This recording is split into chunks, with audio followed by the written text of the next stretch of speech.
the FOMC rejection. So this wick over here, right? I want traders to understand how a wick forms, why a wick forms, and what is typically going on inside of a wick, right?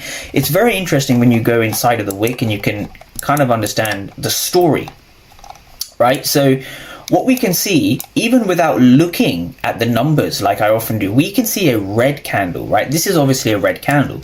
Now, if you look closer to the top, can you see how there's blue over here, which is why I've shaded this region in blue?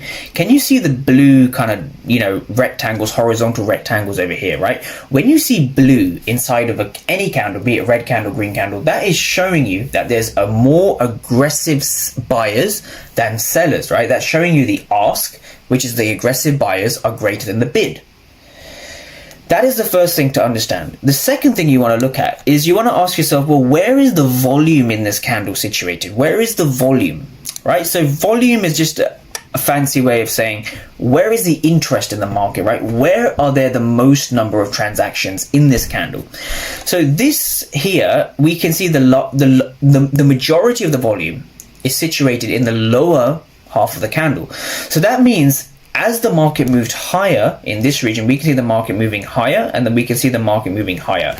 When you see the market moving higher and the volume decreases, that means there's a lack of interest for higher prices, and that is how I use volume to my advantage. That is how you use volume to determine an overall trend exhaustion.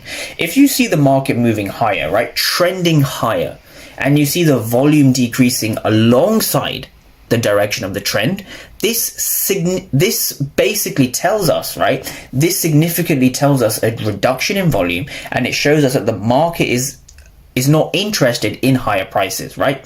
Simply put, a lower volume means lower interest. So you know the markets are going to reverse at some point.